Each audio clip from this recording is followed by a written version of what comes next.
Okay, so what was your experience like as a high school researcher and, finding your passion, finding your field, navigating that? My experience has been very interesting. Like at first when I first got into research, it was because like my teacher made us do this research opportunity like at Rutgers. And then from there I figured out I liked it. And then when I went to Pioneer, that's when I really started to like research because I was able to like design my own research, which was about like Black lesbian representation in the media. And like now with my current research project, which I'm working on with Antoinette, shout out to her, which is really cool. It's talking about education and how like redlining affects education.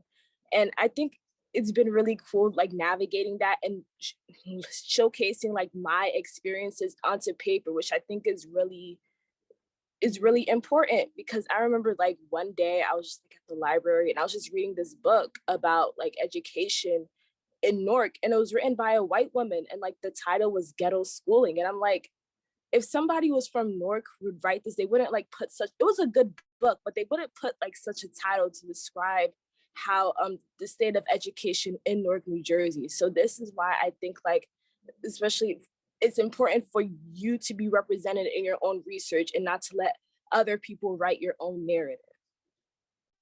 That was good. I love everything you said, especially like showcasing your own research and putting your story onto paper, because I know that like sometimes when you're in research trying to find a topic, trying to find other research, even like doing reports and stuff like that, you'll be like, there is no representation. Like I am not seeing research about, women of color, people of color. Like you really have to, I guess, like create your own, yeah, like put your narrative onto paper. So that was good. I really like that. So, the next question I have is for Joy. So, how would you decide on a topic or just a general field to go into, like when doing research?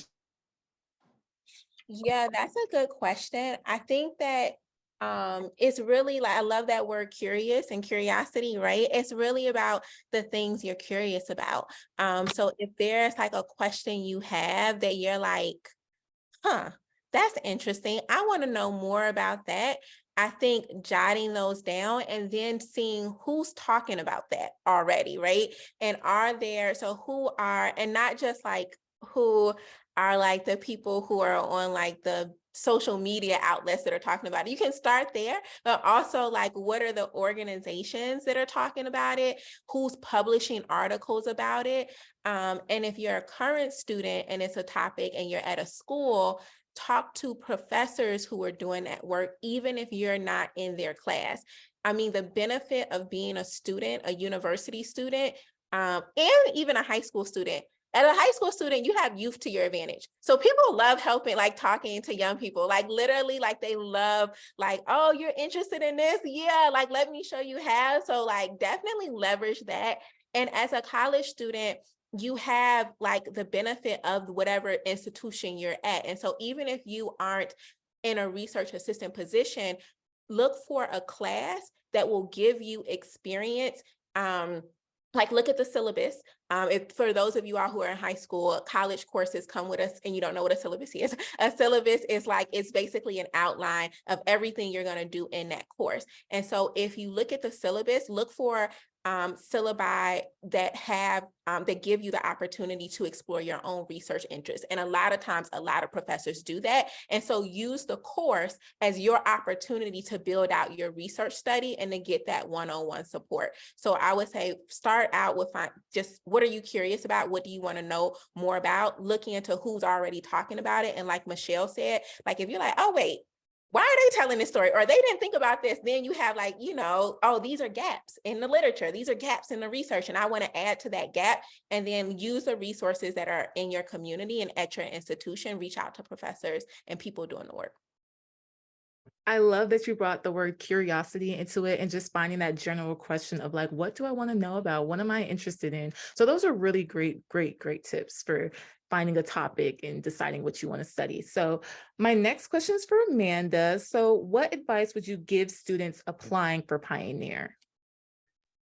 Yeah, this is a great question. And I think the answer is a little bit similar to when you're applying to college. So I think something that sometimes students fall into when applying, because there's just so much pressure, right, is to sort of writing what you think people want to see, right? And so as you're approaching the college admissions process, right, you kind of think about, okay, I think that the college admission officers want to hear me say something, right? And kind of crafting your application to show something that's not necessarily true to your real passion, right? And I think that that's really true for Pioneer as well.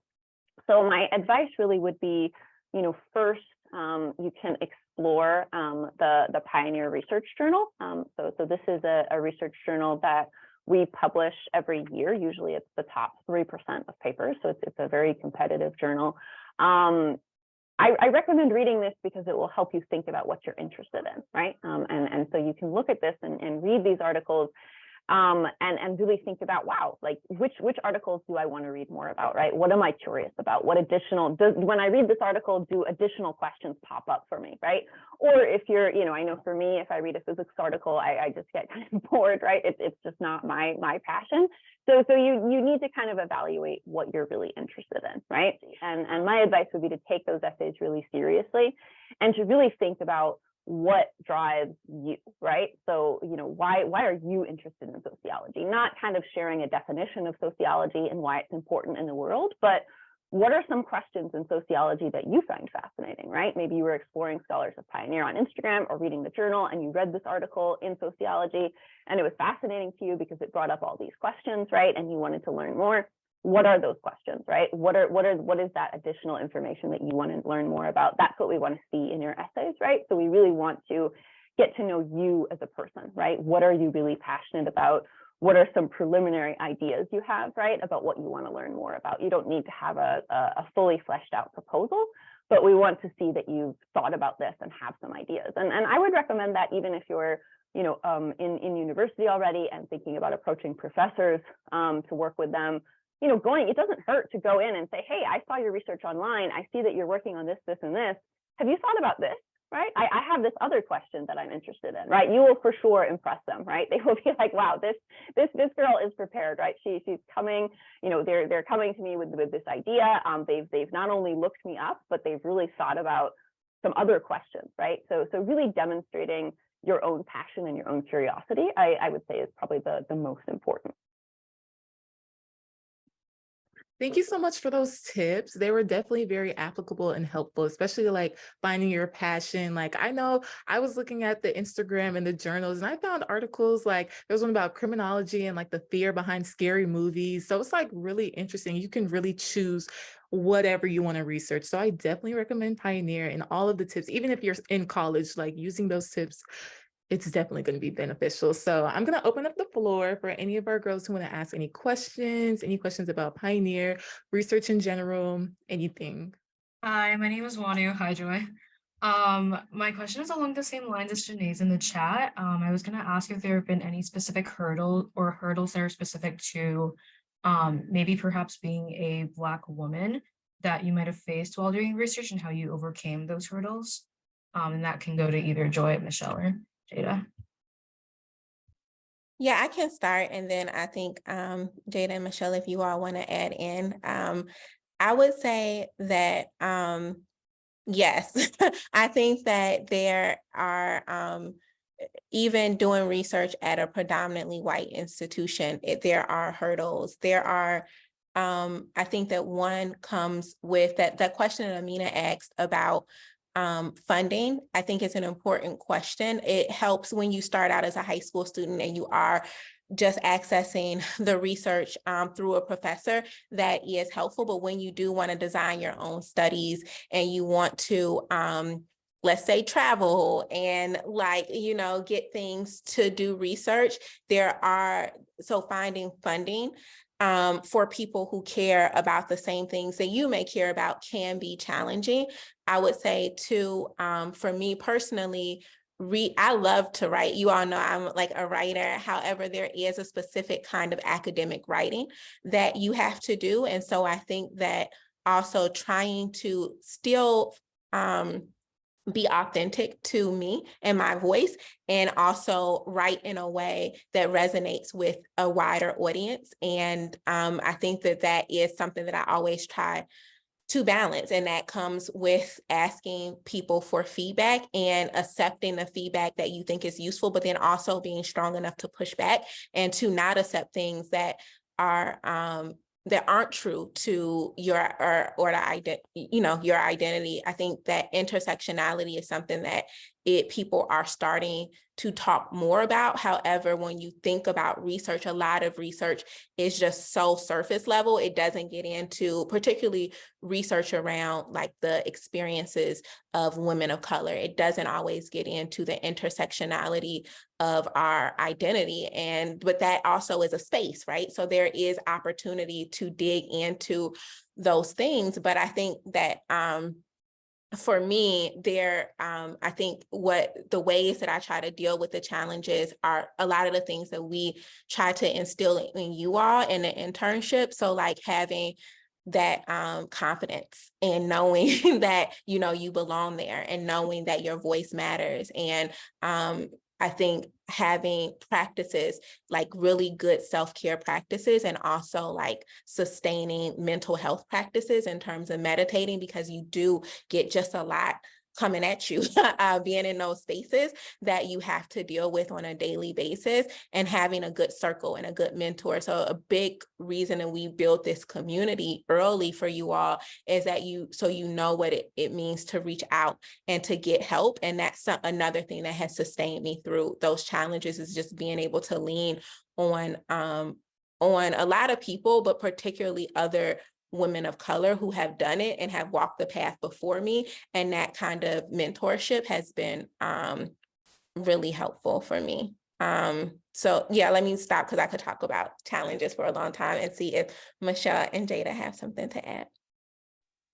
Oh, Jada, do you have anything to add? I do, but you can go first. Okay. So I think the biggest obstacle for me, I mean, I'm still pretty early in it. I'm only in high school, but just sometimes like being the only like Black person in the room, like sometimes that's very intimidating. And that also but I had to realize that comes with my own unique experiences that is very valuable in my research, especially like when I was in Pioneer, I was the only Black person in my room. And like, of course, my research, Black lesbian representation in the media, that's very like US centric. So then like some of my peers from China would read like, oh, I don't understand what this means, or I don't understand what this means. So I had to like communicate where I was coming from. And also just like that research in general, like there wasn't really a lot of research on like Black lesbian representation and tropes in the media as compared to Black heterosexual women's tropes in the media. So that's where I found my research to be interesting. Another thing is just facing microaggressions in general. Like this was for a different research project when I was researching about like Nigeria and how to like food insecurity in Nigeria. And I was researching at a conference, and then the critics were like, well, the people asking me questions, they were like really particularly hard on me, like, oh, why didn't you do this? And how can this work in Nigeria? Nigeria is so corrupt.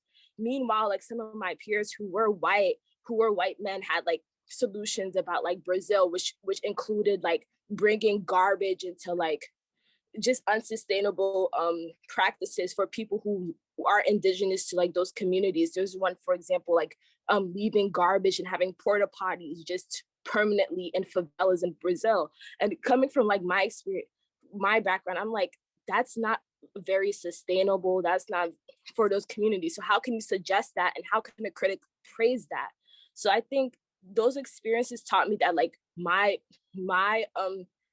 mindset and like my experiences are needed in this, because that leads to research with people who aren't centering the people who they're doing research on. So it can be intimidating, but I know that my perspective is important and my perspective is needed to represent all the like the marginalized people.